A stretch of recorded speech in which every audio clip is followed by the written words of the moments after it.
Second type of close test in front of you. This is the second variety of close test. Just do one thing. Read out the passage once and let me know the theme of the passage. Let me know the theme of the passage. Just read it out.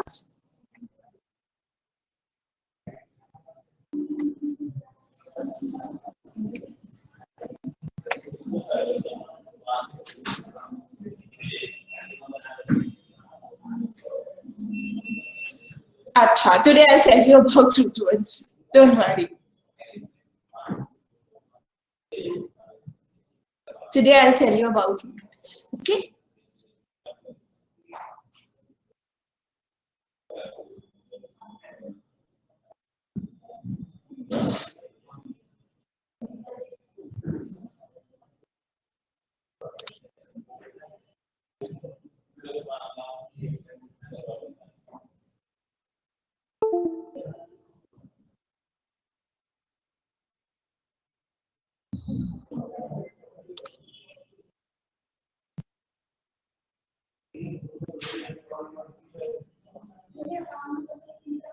Read the passage?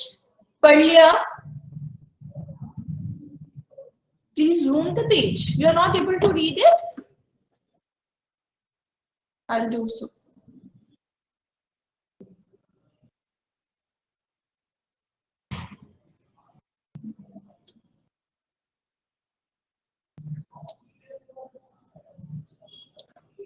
Is it visible now?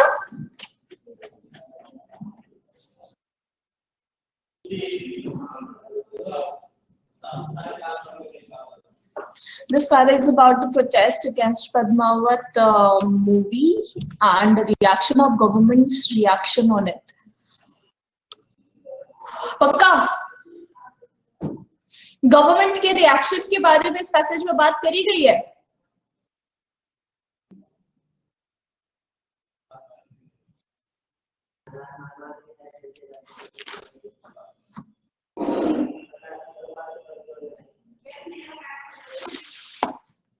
Ma'am वो reaction वो 2 बार गलती से हो गया.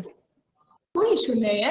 I am just asking कि क्या government के reaction के बारे में इस पैसेज में बात की गई है. मतलब वो बस ये बता रही है कि पद्मावत मूवी के टाइम पे जैसे बहुत सारे प्रोटेस्ट वगैरह होने लग गए थे और दंगे टाइप्स होने लग गए थे और गवर्नमेंट कैसे रिएक्ट कर रही थी या नहीं कर रही थी उससे पक्का. बाकी सबको क्या लगता है? यही है ना? The passage is all about this only. Okay. So basically एक बार मैं ब्रीफ कर देती हूँ पैसेज. वो यहाँ पे सिर्फ ये बता रहे कि जैसे जैसे पद्मावत इशू जो है वो बढ़ रही थी, ये बड़ा अच्छा था. It was very instructive to observe कि जो गवर्नमेंट का रिएक्शन था वो कैसे सामने आ रही थी. ठीक है, वो कैसे सामने आ रही थी, कितना सामने, मतलब कितना कम रिएक्शन था या ज्यादा रिएक्शन था या जो भी था वो कैसे सामने आ रही थी. पब्लिक जो है वो पब्लिक जो है वो मीडिया के सामने फुल ग्लेयर में थे, प्रोटेस्ट कर रहे थे फिल्म के अगेंस्ट. ठीक है, लीडर्स जो अपने अपने पार्टी के थे वो सब प्रोटेस्ट कर रहे थे. लेकिन क्या गवर्नमेंट ने कुछ भी उसमें सब्सटैंशियल कमेंट किया था? कुछ भी ऐसा इंपॉर्टेंट कमेंट जो गवर्नमेंट के साइड से आया हो, ऐसा कुछ भी नहीं था. ठीक है, बहुत सारे स्टेट्स ने उस मूवी को बैन कर दिया बिना उसको देखे हुए. ठीक है, सोशल मीडिया, आज तुम सोशल मीडिया पे अगर आज एक लड़की सोशल मीडिया पे एक कमेंट डाल देना तो उस लड़के की जिंदगी बर्बाद हो सकती है. ठीक है, उस सोशल मीडिया पे इतने गंदे भद्दे कमेंट, एक्चुअली इतने गंदे कमेंट्स, जो ग्रूसम थ्रेट्स है ना, वो बहुत, मतलब इट्स लाइक वेरी बैड. तो वैसे थ्रेट्स दिए जा रहे थे towards like well lined figure. यहाँ पे वेल लाइन्ड फिगर से तुम्हारे उस मूवी के हीरो हीरोइन की बात करी जा रही है. तो उनके लिए बहुत बुरे कमेंट्स पास करे जा रहे थे, उनको थ्रेट दिया जा रहा था. लेकिन उस इतने सारी चीज होने के बावजूद जब मूवी रिलीज हुई तो उसका बिजनेस जो था दैट वाज अनअफेक्टेड. उसके बिजनेस पे कोई भी इफेक्ट नहीं पड़ा, इतना ड्रामा होने के बावजूद। जिस स्टेट में ये मूवी रिलीज नहीं करी गई थी ना, जिस स्टेट में ये मूवी रिलीज नहीं करी गई थी, उस स्टेट के लोगों ने भी ये मूवी देखी है डाउनलोड कर करके, ठीक है। तो उनके उस पे कोई भी इफेक्ट नहीं पड़ा।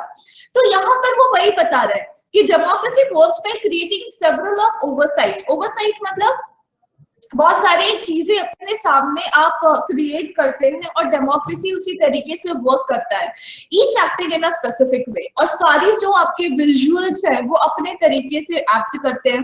अपोजिशन अपना काम कर रहा है, legislative, judicial, bureaucracy, media, including social media, and finally the electorate are some of the mechanism by which a regime becomes dashed. तो ये सारी चीजें हैं जिसकी वजह से गवर्नमेंट जो है वो कुछ बन जाती है। Together these institutions work to guide, shape, challenge, amplify, audit and limit any regime's action.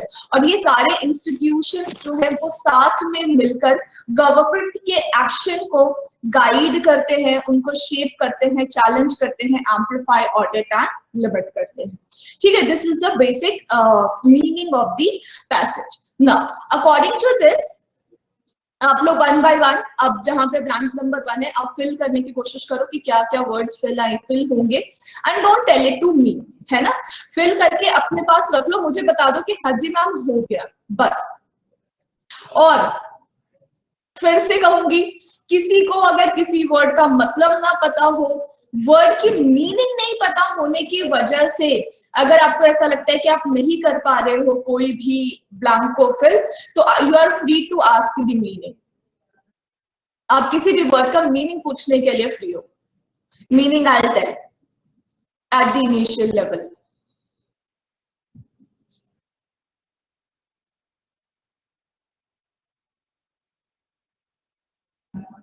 Okay, 3 बच्चों का हो गया, बट क्लास में बच्चे बहुत सारे हैं तो बाकी को का भी वेट करना पड़ेगा। Okay, so question number 2।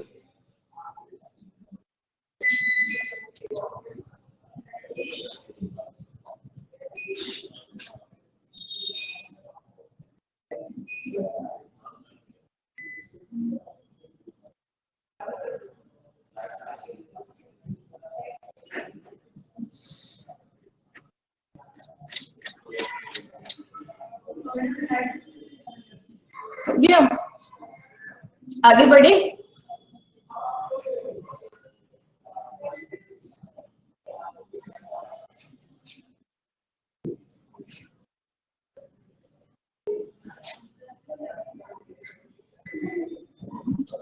ये तो शायद पिछली उसमें था ना, पिछले वाले उसमें था।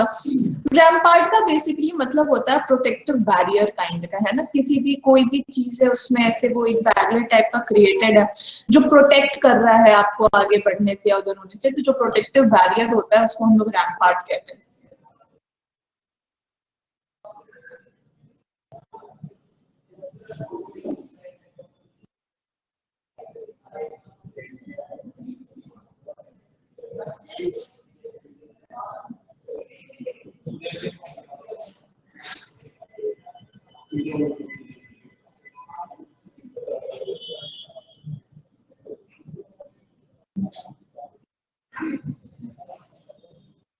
स्टैंक्योन, स्टैंक्योन का मतलब होता है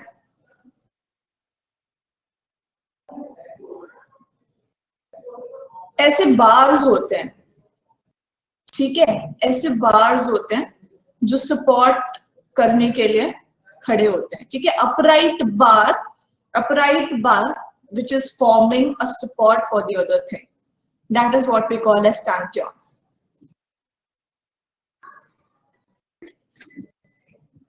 ma'am meaning of option B and C. बेटा रेपरकशन का मतलब होता है कंक्लूजन, एंड ऐसा कंक्लूजन जो मतलब आप एक्सपेक्ट ना करो, बैड और अनप्लीजेंट हो, तो अनवेलकम्ड कंक्लूजन को बेसिकली हम रेपरकशन बोलते हैं। सपोर्ट का मतलब तो पता ही होगा, साथ देना। अलैक्रिटी, अलैक्रिटी जो वर्ड है का मतलब है चीयरफुल एक्सेप्टेंस टू एनीथिंग, किसी चीज को आप बड़ी खुशी से प्यार से एक्सेप्ट कर रहे हैं। तो चीयरफुल एक्सेप्टेंस जो होता है दैट इज अलैक्रिटी। एंड ये उपला जो है ना, दिस इज द गेम। आप लोग जैसे कि मेले वेले में कभी घूमने गए हो, मेला वेला घूमते हो आप लोग कि घर पे ही रहते हो? बोलो, मेला जानते हो क्या होता है? मैम वो रिंग वाला होता है ना, ये वाला गेम जैसे रिंग फेंकते हैं। हाँ, करेक्ट। तो जो अगर आप लोग मेले वेले में जाते होगे ना, तो ऐसे दूर पे बोलो क्या करते हैं, ऐसे वो लोग ऐसे बॉक्स बॉक्स सा बना देते हैं, उस पे कुछ कुछ गिफ्ट आइटम्स रख देते हैं, ठीक है। आप लोग को और हम लोगों को एक ऐसे बार सा बना के इसके पीछे खड़ा कर देते हैं। एक आपको ऐसे गोल सा रिंग सा दे देते हैं और बोलते हैं जिस भी चीज पे लगा दोगे वो चीज तुम्हारा है ना। तो वो हम लोग रिंग फेंकते हैं और निशाना बनाते हैं और जिस चीज पे लगाते हैं वो चीज हमारा हो जाता है। तो ये जो गेम होता है ना, इसको हम लोग उपला कहते हैं।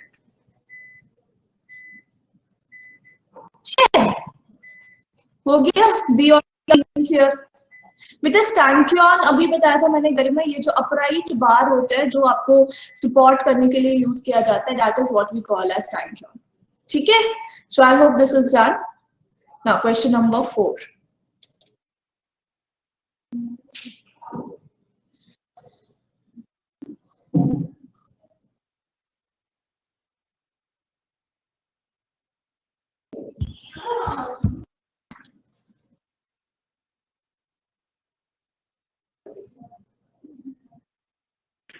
Done.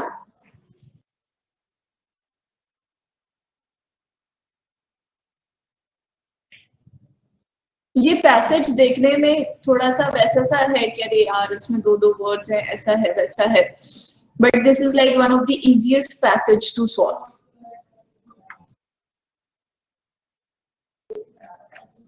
Inveterate is something like which is which is with you from a long time and you're like unable to change it, है ना। जैसे कोई हैबिट आपके साथ है कि आप उसको बचपन से या काफी टाइम से आपके साथ वो हैबिट चलती आ रही है जो अब आप चेंज नहीं कर पा रहे, that is what is inveterate habit.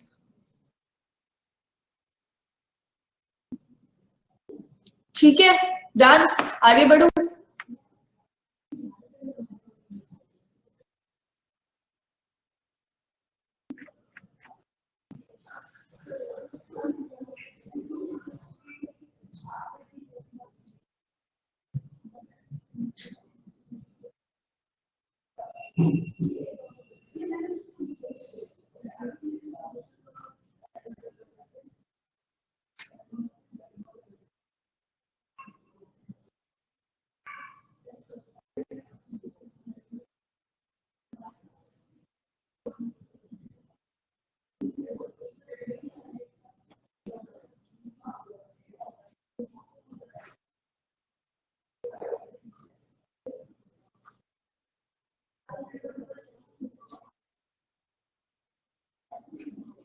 Notch, बेटा नॉच का मतलब होता है कि जैसे कि मान लो जैसे एक स्केल है ना, और हम लोग बोलते हैं ना कि अगर यहाँ तक आया तो क्वालिटी ए है, ठीक है।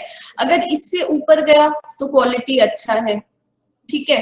तो मतलब एक पैरामीटर या फिर आप बोल सकते हो अ स्केल जिसमें like you measure the quality of a something, okay, a level on a scale of quality, that is what we call as notches.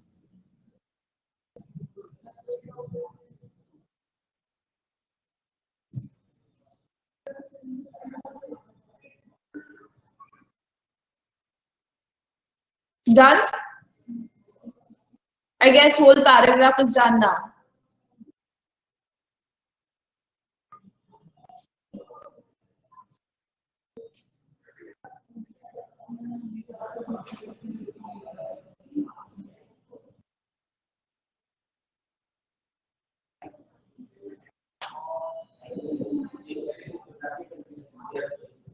Now, I have a question. Class में ना more than 35 students है, और answer जो होता है वो सिर्फ और सिर्फ 5-6 बच्चों का आता है। तो मैं ये जानना चाहती हूँ कि बेटा कितने बच्चों ने ये पैसेज सॉल्व, कितने बच्चे ये पैसेज सॉल्व नहीं कर पाए? Please right your name in the chat box. ऐसे कितने बच्चे हैं जो वो पैसेज सॉल्व नहीं कर पाए?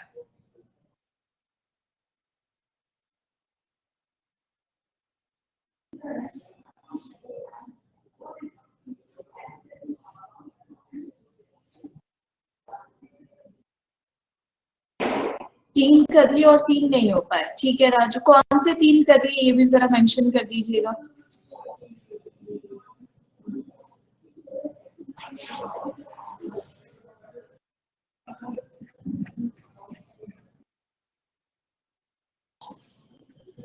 ओके 2, 3, 4 आ गए, बाकी आपसे नहीं हो पाया। ओके कोई इशू नहीं है। मतलब ऐसा तो कोई है नहीं ना बैच में कि मतलब वो नहीं कर पा रहा हो और वो बोल भी नहीं पा रहा हो कि हाँ जी मैम मैं नहीं कर पाया। अगर ऐसा कोई है तो बेटा आप बिल्कुल फ्री है बोलने के लिए, क्योंकि जो नहीं कर पाएगा उसी के लिए मैं यहाँ बैठी हूँ। जो कर लिया वो तो बहुत इंटेलिजेंट है ना। तो आप ये कभी मत सोचिएगा कि आप नहीं पूछकर कुछ अच्छा काम कर रहे हैं। अगर आप नहीं कर पाए तो आपको बेझिझक पूछना चाहिए।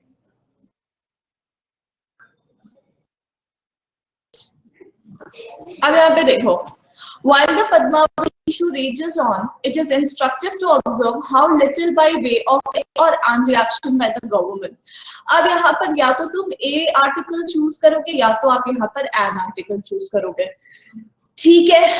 अब हम लोग देखें canonical and fitting। canonical का मतलब क्या होता है? What do you mean by this word canonical? हाँ ठीक है, अनुष्का ने कह दिया कि भाई आंसर डी है। Okay I agreed.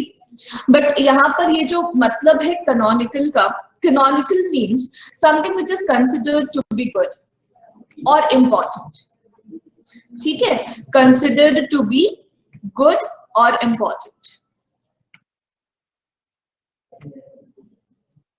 फिटिंग का मतलब होता है समथिंग व्हिच इज सूटेबल, ठीक है। Customary is what? customs which is followed by a society according to the custom, like with something which is done according to the customs जो follow करा जा रहा है with society, that is what we call as customary। bona fide का मतलब होता है authentic, हम लोग ये जानते हैं, हम लोग ने ये कल भी पढ़ा था। firm is very much obvious। firm का मतलब सबको पता है, something which is rigid, strict।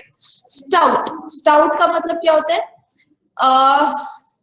Stout ना एडजेक्टिव है, किसी स्ट्रॉन्ग कैरेक्टर को डिफाइन करते हैं। ऐसा कैरेक्टर जो बहुत ब्रेव हो, बोल्ड हो, तो जो स्ट्रॉन्ग कैरेक्टर्स होते हैं ना उसको हम लोग स्टाउट से डिफाइन करते हैं। ऑथोरिटेटिव, ऑफिशियल तो बहुत ऑब्वियस है, ये तो बताने की जरूरत नहीं। Crucial is something which is very important and Paramount is supreme, at the height of, मतलब जो सबसे ऊपर का पावर है, ठीक है। तो while the Padmavati issue raised on, it is instructive to observe how little by way of an authoritative official reaction by the government। official reaction by the government यहाँ पे ज्यादा appropriate है obviously। तो with अब since अब आपको सारे word की मीनिंग पता है, it is very easy to guess कि यहाँ पर जो करेक्ट आंसर होगा that will be option number D। Okay, that is authoritative and official। वितांशु 1 का मतलब मैं नहीं समझी, आप क्या कहना चाह रहे हो? कुछ नहीं मैम, सॉरी। Okay, next।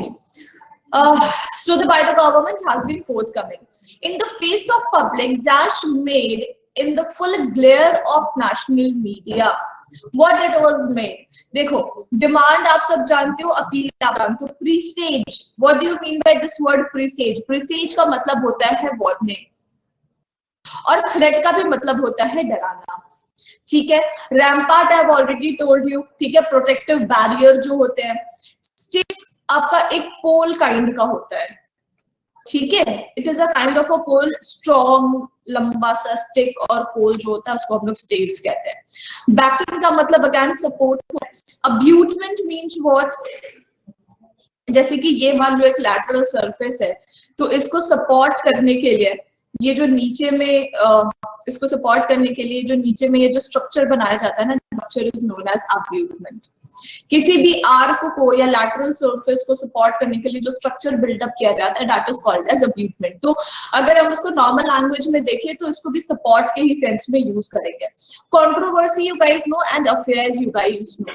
तो in the face of public dash made in full glare of national media, सब कोई फुल ग्लेयर में नेशनल मीडिया के सामने आकर क्या कर रहे थे, क्या कर रहे थे, उनको डरा ही रहे थे, उनको वार्निंग दे रहे थे, है ना, प्रोटेस्ट कर रहे थे मूवी के अगेंस्ट, लीडर्स भी प्रोटेस्ट कर रहे थे, है ना। तो what they were doing, they were giving warning and threat. So according to all the given option right answer will be presage and threat, क्योंकि बेटा मोस्टली यहाँ पर सपोर्ट है और सपोर्ट कोई कर ही नहीं रहा था इस मूवी को, है ना। तो you will go with presage and threat. But affairs यहाँ पर एप्रोप्रिएट वर्ड है, यहाँ पर राइट आंसर नहीं है, ठीक है ना। Instead, several states have acted by banning the film without having seen it. At a time when a comment on social media can get young people into jail, the people making the very gruesome threat against the some well-liked public figure have faced no dash whatsoever. मतलब negation का मतलब क्या होता है, denial of something, है ना, किसी चीज को डिनायल करना। तो मतलब जो लोग इतने वेल लाइक्ड फिगर को वार्निंग दे रहे थे, थ्रेट दे रहे थे, उनके खिलाफ कोई भी एक्शन नहीं लिया गया, है ना, उनके खिलाफ कोई भी एक्शन नहीं लिया गया। तो with respect to the given option right answer will be option E here, ठीक है। With respect to the given option right answer will be option number E here. यहाँ पर ये बताना की कोशिश कर रहे हैं कि इनके खिलाफ कोई एक्शन नहीं लिया गया। अभी क्या आप क्वेश्चन नंबर 3 का ही ए बता रहे हो बेटा? यहाँ पे ये जो रेवर्बरेशन, रेवर्बरेशन का मतलब होता है इको। कोई ऐसा वर्ड चूज करना कि दोनों वर्ड वहां पे फिट आए, है ना, जिसके दोनों वर्ड वहां पे फिट आए। अब बैकलैश का मतलब पूछोगे ना तो किसी पॉलिटिकल पार्टी के तरफ या किसी पॉलिटिकल एक्शन या डेवलपमेंट या पॉलिटिकल एक्शन या डेवलपमेंट की तरफ जो स्ट्रॉन्ग एक्शन लिया जाता है ना, उसको हम बैकलैश बोलते हैं कि आपने कुछ किया, उसके अगेंस्ट मैंने बैकलैश किया, ठीक है। तो वो यहाँ पर वो बताने की कोशिश नहीं कर रहा, वो यहाँ पे सिंपली ये बता रहा है कि उन लोगों ने डराया लेकिन उनके खिलाफ कोई भी एक्शन नहीं लिया गया, ठीक है। So with respect to this E will be the more appropriate one, okay. Now stanchion मैं ऑलरेडी बता चुकी हूँ शिवराम, इट इज कि ये अपराइट बार काइंड का होता है जो सपोर्ट करने के लिए यूज किया जाता है, ठीक है। Now question number 4, this has already invited much criticism on social media, but what is, यहाँ पे देखो is है, इसके साथ हमेशा वर्ब का ing फॉर्म आता है। अगर मैं सारे ऑप्शन देखूं ना तो वर्ब का ing और सिर्फ ऑप्शन नंबर ए में है, तो मैं सीधा ऑप्शन नंबर ए मार्क करके यहाँ से आगे बढ़ लूंगी, ठीक है। But still if you want to ask meaning of any of the words I will definitely tell you. Striking का मतलब होता है सरप्राइजिंग, समटाइम्स वरिंग, बहुत ज्यादा आपको डर, मतलब आप परेशान हो रहे किसी चीज को लेकर, तो उसको भी स्ट्राइकिंग से आप डिफाइन कर सकते हो। Startling and striking is something which is very noticeable, ठीक है। क्रोनिक और इनविटरेट का मतलब होता है, क्रोनिक का मतलब होता है समथिंग जो आपके साथ काफी लंबे टाइम से, इनविटरेट मींस द सेम, और मूड का मतलब होता है डिबेटेबल, है ना, किसी चीज पे जहाँ पे डाउटफुल हो आप उस पे डिबेट कर सकते हो, and same is dubious. So with respect to all the given option, definitely A is the most appropriate one. Now, democracy works by creating several dash of oversight. क्या create करेगा? Layers of oversight. Very good. ये जो दो words है ना, दोनों synonym है। Strata का भी मतलब वही होता है, स्ट्राटा का भी मतलब लेयर्स ही होता है, ठीक है। तो एक वर्ड आपको समझ में आ गया तो आप उसके साथ जा सकते हो, ठीक है। डिवीजन ऑफ ओवरसाइट होगा नहीं, स्टेजेस ऑफ ओवरसाइट होगा नहीं, ठीक है। असेंबलेज और ग्रुप, असेंबलेज का भी मतलब इकट्ठा होना होता है, ठीक है। तो यहाँ पर भी वो डिफाइन कर नहीं रहा। प्लाटून का मतलब होता है small group of soldiers, a small group of soldiers, ठीक है। और कार्टर का मतलब क्या होता है? Strata is also, strata is also a layer kind of thing होती, मतलब कैसे बताऊं, किसी चीज के अंदर एक लेयर बना हो जो उसको प्रोटेक्ट कर रहा हो ना, तो उसको भी हम लोग स्ट्राटा से कहते हैं। तो ये दोनों मोस्टली सिनोनिम है एक दूसरे का, ठीक है। Can you give me the meaning of this word cartels?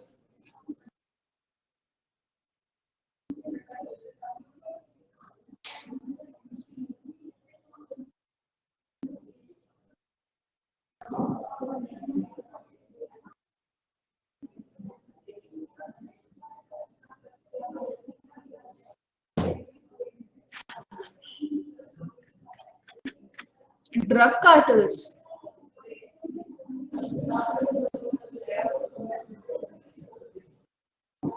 Cartels basically क्या होता है मैं तुम्हें बताती हूँ।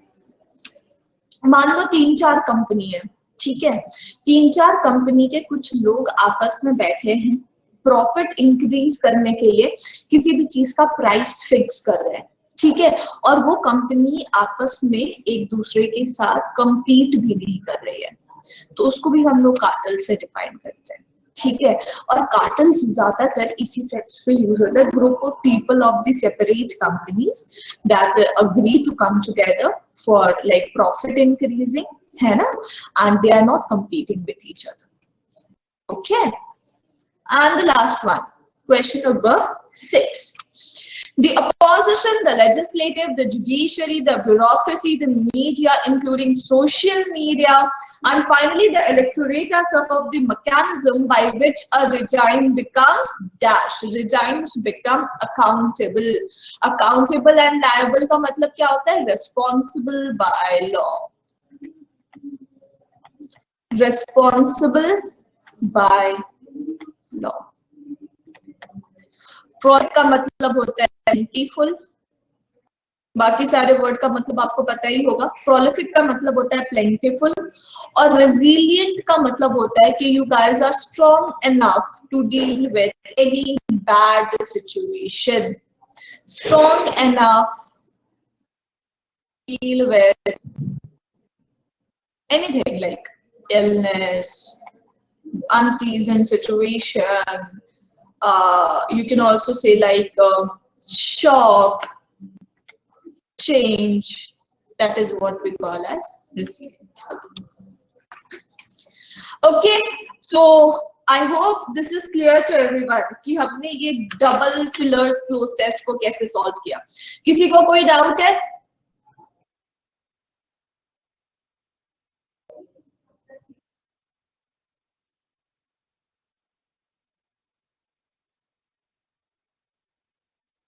बेटा बितांशु, पौष्या, राजू, डायरेक्शन, बेटा हर कोई जिसको भी कम नंबर आए, जो थोड़ा आज अपसेट हो गया कह रहे यार नंबर बड़े कम आए, बेटा मैं आपको सिर्फ एक बात ये सजेस्ट करना चाहूंगी कि मैं ना जो कल मैंने पढ़ाया और जो आज मैंने पढ़ाया, ये दोनों का PDF today I send it in the group itself, है ना।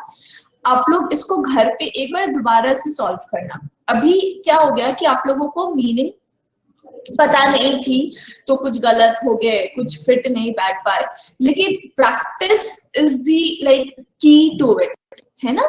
तो आप लोग उसको दोबारा से घर पे प्रैक्टिस करना तो वो हो जाएगा।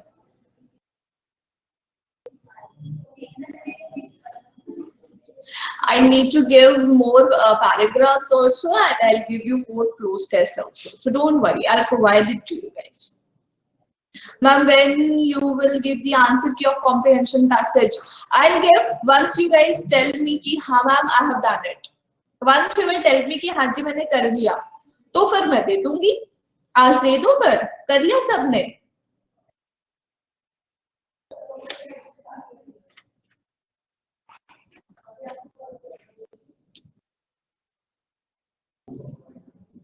नहीं, एक हो जाता है, ये थोड़ा डिफरेंट टाइप का भी था ना कोई बात नहीं बितांशु, एक बार प्रैक्टिस कर लेना घर पे दोबारा से, you it will work out, don't worry, है ना।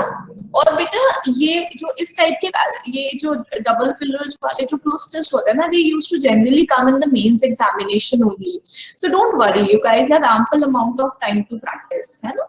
माय पर्पस इज जस्ट कि आप इन सब चीजों से एक बार कंफर्टेबल हो जाओ, क्योंकि ये जो होते हैं ना ये मेन टॉपिक्स होते हैं, RC, cloze test and para jumble.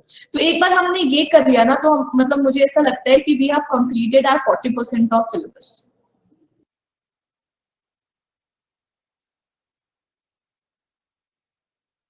ठीक है, क्वेश्चन 2 बता दीजिए।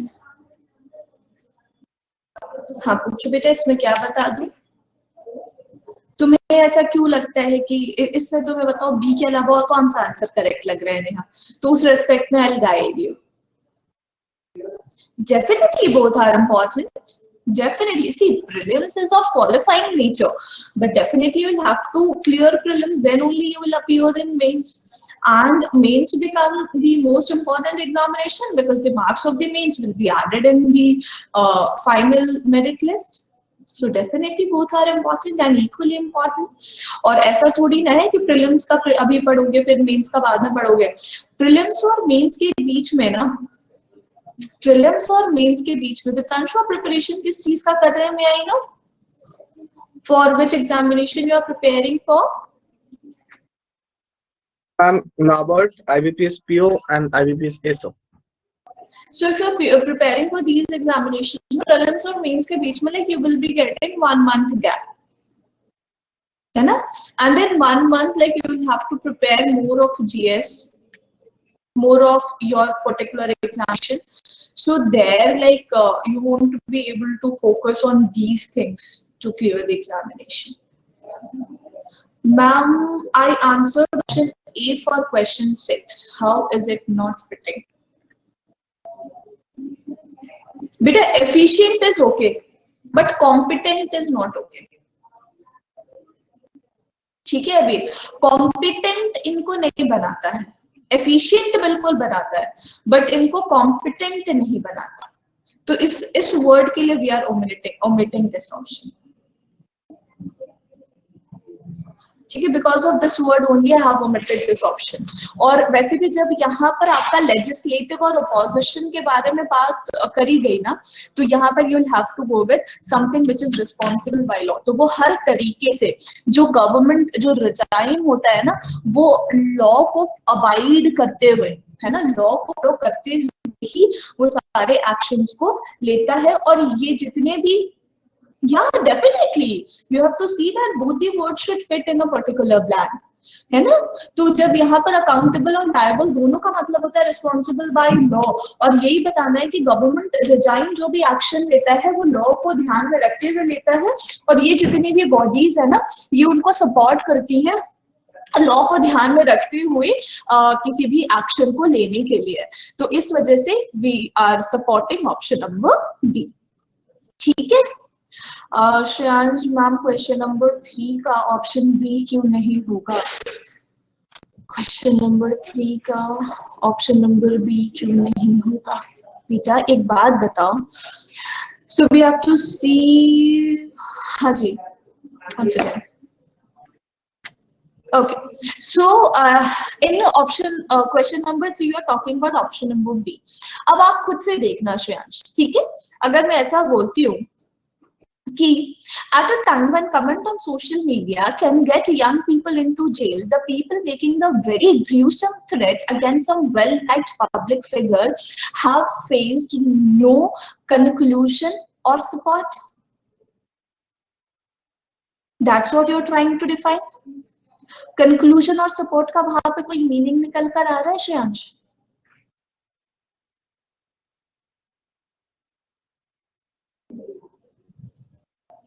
Okay okay, this is what we call as analysing your answer, है ना। इसको हम लोग बोलते हैं analysing your answer, and trust me analysing is very important. Ma'am एक क्वेश्चन था मैम, रेपरकशन का मतलब वैसे तो हम ऐसे यूज करते हैं ना कि you will have to face the repercussions of what you did, मतलब जैसे कॉन्सिक्वेंस की तरह, है ना? हाँ, kind of consequences is the right thing, है ना? And तो mostly ma'am it is unwelcome consequences. हाँ, मतलब कि बैड ओनली ना। हाँ, तो bad मैम only, इसमें unwelcome एक तरीके से रेपकर्शन तो मुझे, मतलब जब मैं सॉल्व कर रही थी तो मुझे लगा था रेपकर्शन तो बट फिर हो वही सकता है अभी कि वाली उन्होंने बात आ लेकिन जाती है। सपोर्ट नहीं होगा।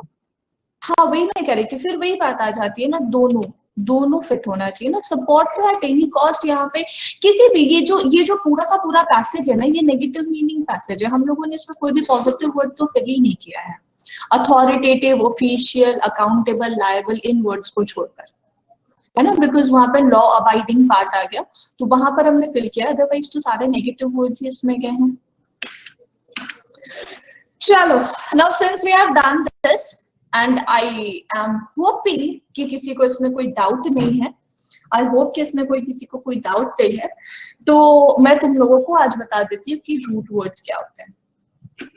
हाँ जी, तो रूट वर्ड्स क्या होते हैं, देखो आज ना एकदम इजी वाला बताती हूँ।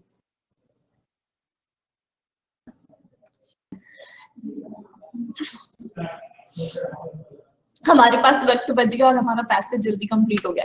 वैसे तुम्हें पता है मैं एक और पैसेज लेकर आई थी, मैंने सोचा था कि दो दो कर लेंगे, लेकिन फिर मुझे लगा कि 15 मिनट्स आ लेफ्ट और ये पैसेज बहुत बड़ा है तो शायद नहीं कर पाएंगे, तो मैंने कहा रूट वर्ड्स ही करा देती हूँ।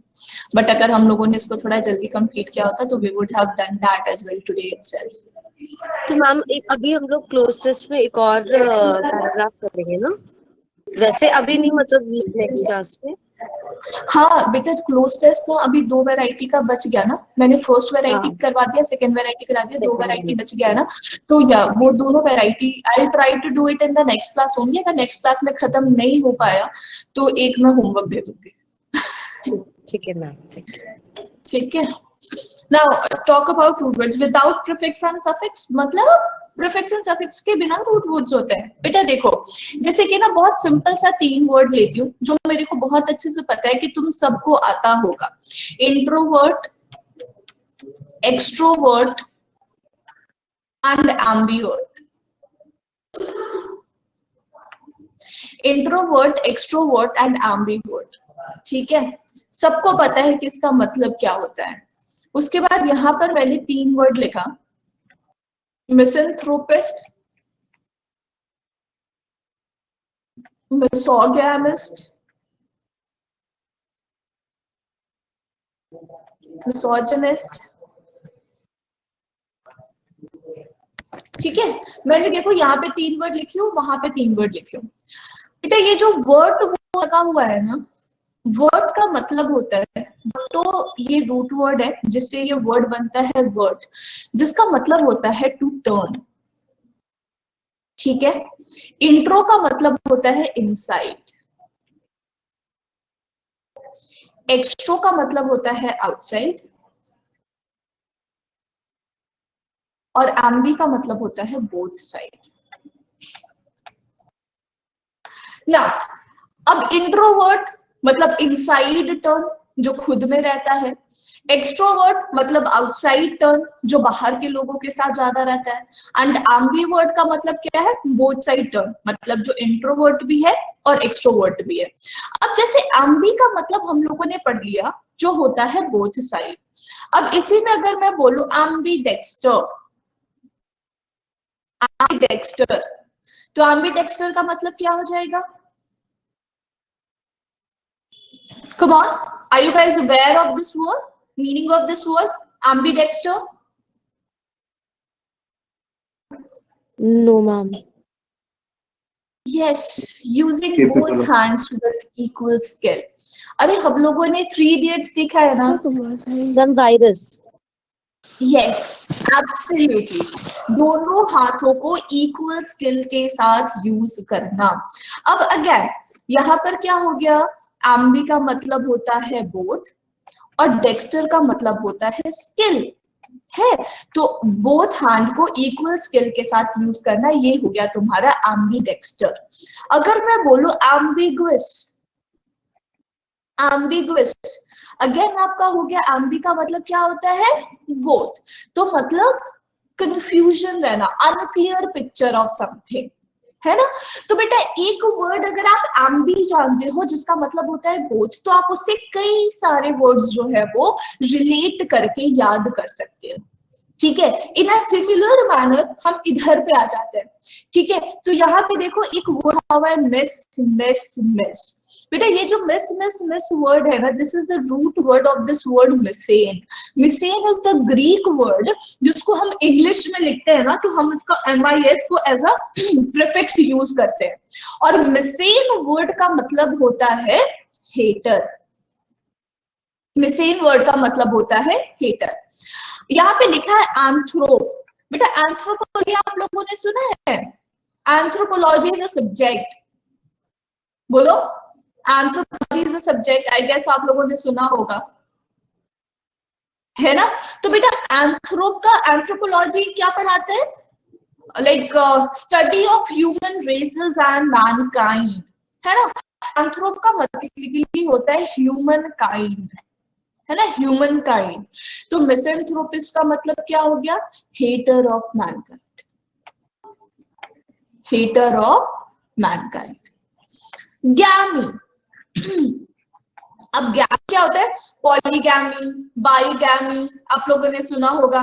तो gamy is related to marriage. पॉलीगैम मतलब, पॉली मतलब मल्टीपल होता है, पॉलीगॉन बहुत सारे। तो पॉलीगैमी क्या हो गया? Multiple marriage. बाईगैमी क्या हो गया? Two marriage. ठीक है, तो gamy is related to marriage. और मिस मतलब हेटर, तो misogamist are what? Hater of marriage, hater of marriage. This word GYN, GYNA is made from this word. This is gynae. Gynae is the root word for woman. तभी हम लोग gynaecologist, doctor of women, है ना। फिलोजेनी, lover of women, है ना। तो जाइनी जहां पर लगता है रिलेटेड टू बेसिकली वुमेन। तो मिसोजिनिस्ट है, so this is basically hater of women. अब चलो एक बात को, ये वर्ड्स हो सकता है कि तुम्हें याद ना रहे, लेकिन मिस हेटर जरूर याद रहेगा, है ना। अब कहीं पर भी मान लो कि तुमसे पूछ लिया कि give me the meaning of this word, नहीं, और तुम्हारे पास नीचे, या फिर one word for the hater of something, ठीक है, और तुम्हारे पास 5 ऑप्शन है या 4 ऑप्शन है, तो भाई जहां पर मिस लगा हुआ है वो तुम्हारा error हो गया। You can choose it according to it, है ना। तो कई बार क्या होगा, पूरे वर्ड्स हो सकते हैं कि आपको याद ना हो, लेकिन एक छोटा सा रूट वर्ड आपको याद है ना, तो आप उससे नियर बाय मीनिंग गेस करके आप ऑप्शन टिक करना सीख जाते हैं। ठीक है, this is the basic usage of root word which helps a lot in the competitive examination, क्योंकि वहां पर ऑप्शंस होते हैं ना, तो आप नियर बाय ऑप्शन चूज करना चाहते हो।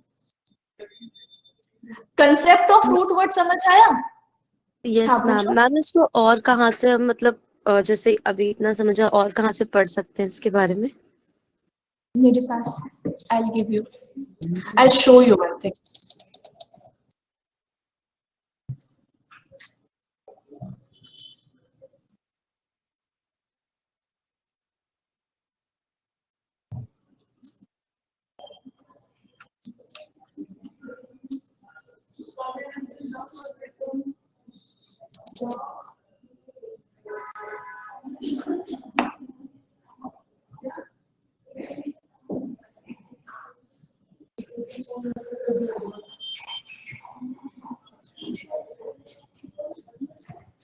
PPT is getting uploaded, you'll have to wait.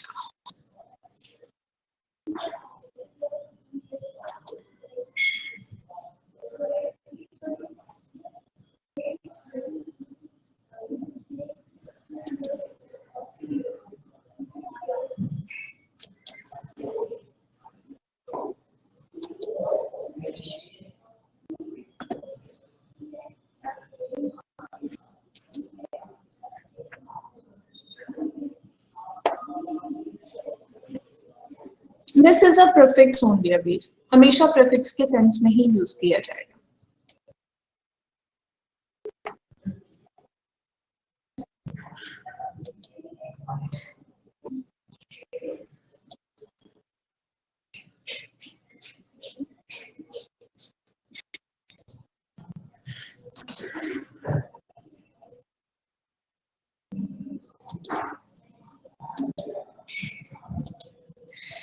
Activity दिख रही है, वोकैबुलरी विथ रूट वर्ड। अब देखो मैंने यहाँ पर ये वर्ड चूज कर लिया एम्बी, ठीक है, और मैंने पहले बता दिया तुम लोगों को कि एम्बी का मतलब होता है both prefix and suffixes fall under root words, absolutely। जैसे मैं तुम्हें इसका ना बहुत अच्छा एग्जांपल दूंगी, जैसे कि मान लो कि तुम लोगों ने ना मेनिया पढ़ा होगा। मेनिया का मतलब होता है मैडनेस, ठीक है। तुम लोगों ने फोबिया पढ़ा होगा। फोबिया का मतलब होता है फियर। तुम लोगों ने लॉजी पढ़ा होगा। लॉजी का मतलब होता है स्टडी, है ना। अब जिस भी चीज के बाद में लॉजी आ जाए, and logy always behaves as a suffix. Phobia and mania always behaves as a suffix, but ambi behaves as a prefix। तो कुछ ऐसे वर्ड्स होते हैं, मतलब ये जो प्रीफिक्स और सफिक्स होता है ना, ये मोस्टली रूट वर्ड से ही डिराइव किए जाते हैं। छोटे छोटे से रूट वर्ड्स होते हैं हमारे लैटिन, ग्रीक और बेसिकली ग्रीक, लैटिन और रोमन से लिए गए ग्रीक रूट वर्ड्स है ये, ठीक है। अब जैसे मैंने यहाँ पर एक लिख दिया एम्बी, मैंने आपको वहां पे 3 एग्जाम्पल दिया था, देखो यहाँ पे कितने सारे एग्जाम्पल है। ambiguous, ambidextrous, ambivalent, यहाँ पे जितने भी मैंने लिखे हुए हैं ना, वो सारे ऐसे वर्ड्स है, वो सारे ऐसे वर्ड्स है जो आपके एग्जामिनेशन में ऑलरेडी पूछे जा चुके हैं, ऑलरेडी पूछे जा चुके वर्ड्स है ये। ambiporous, amphibian, ambivert, ambitious, ambience, देख रहे हो। अब तुम लोगों को यहाँ तक तो बहुत बहुत अच्छे से क्लियर होगा, क्योंकि यहाँ पर बोथ साइड सेंस दे रहा है। अब लगेगा कि यार ये एम्बिशियस और एम्बियंस कैसे रिलेटेड है, तो बेटा एम्बी को देखो मैंने यहाँ पे क्लियरली लिखा है कि बोथ साइड्स के अलावा कभी कभी एम्बी अराउंड के सेंस में भी आता है, ठीक है। तो वो कभी कभी अराउंड के सेंस में भी आता है, तो एम्बियस आपका, एम्बियंस उससे आपका रिलेटेड है, ठीक है। Yes, mania is used as a base word, ठीक है। ये चलो आपका एम्बी का हो गया जो हमने ऑलरेडी पढ़ रखा है। अब यहाँ पे देखो मैंने एक दूसरा वर्ड लिया हुआ है बेने, ठीक है, BENE, ये तुम्हारा लैटिन वर्ड है, और बेनी का मतलब होता है वेल, ठीक है, जिसको हम लोग जब इंग्लिश में हम लोग यूज करते हैं तो हम लोग ना इसको ये मीनिंग्स को कन्वे करने के लिए यूज करते हैं, जैसे कि गुडनेस, वेलनेस हो गया, ऑनर हो गया, ब्लेसिंग्स हो गया। This is the similar thing, so I am not repeating it, ठीक है। तो ब्लेसिंग्स या गुडनेस को बेसिकली डिफाइन करने के लिए we use this word bene. अब ये बेनी वर्ड से देखो यहाँ पे कितने सारे वर्ड है।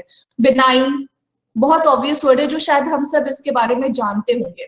बेनिग्नेंट बहुत बार एग्जाम में आता है, someone who is very kind, है ना। बेनिफिसेंस, बेनिवोलेंस, बेनिडिक्शन, बेनिफैक्टर, बेनिसन, ये देख रहे हो, ये सारे आपके एग्जामिनेशन में आए हुए वर्ड्स है, और ये सिर्फ और सिर्फ एक छोटा सा रूट वर्ड अगर आप बेनी याद रखते हो ना, तो आप इसको बड़े आराम से गेस कर सकते हो उसकी मीनिंग को, समझ रहे हो। तो this is basically the importance of root words. In a similar manner आगे बढ़ो तो देखो यहाँ पर एक वर्ड है सरकम, है ना। सरकम का मतलब होता है राउंड, और एक वर्ड है सरकमलोक्यूशन। सरकमलोक्यूशन जो बहुत बार आपके एग्जाम में नहीं आया हुआ है, सरकमलोक्यूशन। बेटा सॉरी यहाँ पे एम मिसिंग है, ठीक है, यू है ये, सरकमलोक्यूशन। अब हम सबको पता है कि भाई सरकम का मतलब होता है राउंड, ठीक है, और लोक्यू का मतलब होता है, लोक्यू ऐसे भी यूज होता है और लोक्यू ऐसे भी यूज होता है, जिसका मतलब होता है to speak, to say something. तो सर्कमलोक्यूशन का मतलब क्या हो गया, बोलना गोल गोल, है ना। तो वो बोलते हैं ना जो बात को ना डायरेक्टली नहीं कह रहा है, गोल गोल गोल गोल घुमा के कह रहा है, तो उसको हम लोग बोलते हैं circumlocution, which is talking in a very indirect manner, है ना, राउंड अबाउट टॉकिंग या फिर इनडायरेक्ट वे ऑफ स्पीकिंग, ठीक है। तो आपने देखा कि, और इसमें ना वो सारे वर्ड्स मैंने डाले नहीं, जैसे एक सरकम वर्ड से ना तुम्हारे कई सारे रूट वर्ड्स बनते हैं, लेकिन यहाँ पे सिर्फ उतने ही वर्ड्स हैं जो तुम्हारे एग्जामिनेशन पॉइंट ऑफ व्यू से इंपॉर्टेंट है, सिर्फ उन पे फोकस करना है, बाकी अन्य वर्ड्स को से अपना माइंड को फिल मत करो। हाँ जी अंशिका बोलो। मैम आप प्लीज हमें PDF प्रोवाइड कर देंगी? हाँ बिल्कुल, तुम्हारे लिए बनाया है। ठीक है मैम। मैंने ये PDF मुझे याद था कि मुझे मंडे वाली क्लास में या शायद वेडनेसडे वाली क्लास में डिलीवर करनी है, बट टाइम नहीं बचा था, तो मैंने PDF पहले ही बना लिया था। अब उसके बाद देखो डिक्ट है, तो डिक्ट का मतलब होता है टू से, ठीक है, डिक्ट का मतलब होता है टू से। अब यहाँ पे देखो डिक्ट से इतने सारे वर्ड आ गए। अच्छा, अब एक बात ये ध्यान में रखना, जैसे अभी तक तुम लोग जितने वर्ड्स देख रहे थे वो क्या हो रहा था, प्रीफिक्स में यूज हो रहा था। डिक्ट एक ऐसा वर्ड है जो प्रीफिक्स में भी यूज होता है और सफिक्स में भी यूज होता है, और ये कहीं भी सेंटेंस के बीच में भी आ रहा है, सेंटेंस के बीच में भी आता है, लेकिन मीनिंग वो वही कन्वे करने की कोशिश करता है जो उसका मीनिंग है टू से। ठीक है, टेल्स हाउ टू से वर्ड्स, है ना। से बिफोर हैंड मतलब पहले ही किसी चीज को सोच लेना। स्पीक्स हेविली टुवर्ड समथिंग, किसी चीज की तरफ जरूरत से ज्यादा आकर्षित होना। से अगेंस्ट, किसी के खिलाफ बोलना। टू से फॉर अनदर, किसी और की जगह पे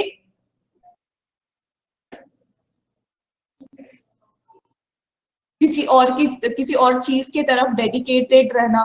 ठीक है, verdict is speaking of the truth, बोलते हैं ना। वर्डिक्ट का मतलब क्या होता है, जो मोरली गुड होता है ना, जो मोरली गुड होता है, जिसके प्रिंसिपल्स अच्छे होते हैं, उसके बारे में जब भी हम बोलते हैं तो हम उसको बोलते हैं his verdict in this particular thing is. ठीक है, vindicate is said to be free from something, इसका मतलब क्या हो गया बता सकते हो, said to be free from something.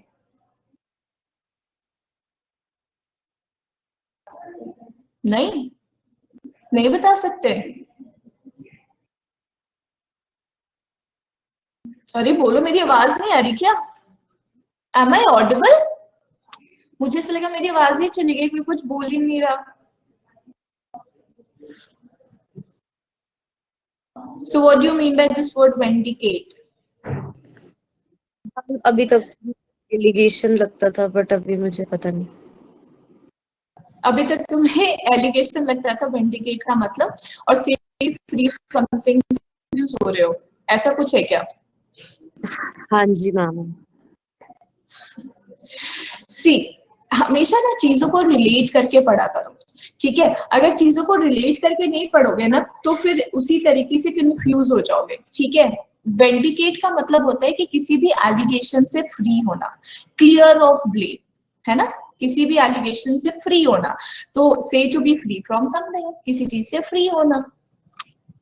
ठीक है, so this is how it goes on and this is how you will relate and study if you talk about root words. ठीक है, यहाँ पे मैंने 5 रूट वर्ड्स का बेसिकली सेट बनाते हैं। ठीक है, अब ये देखो, ये जो वन वर्ड सब्स्टिट्यूशन है, all these are previous year asked question. Able to use the left hand and right hand equally well, तो भाई यहाँ पे तुम्हारा हो गया एम्बीडेक्स्ट्रस, है ना। उसी तरीके से you will have to solve it. Benison, benison का मतलब देखो, ये होता नहीं है, हम लोगों ने पढ़ा था बेनी जहां पर भी होगा it will be related to blessing, goodness, तो बस option number 3 is the right answer. तो near by meaning you can guess while studying these words. Clear?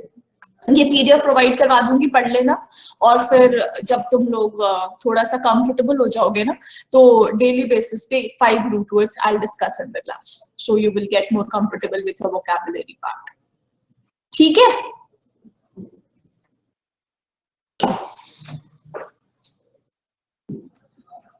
चलो फिर आज की क्लास खत्म होने का टाइम हो गया। Will see you tomorrow, take care guys, bye bye.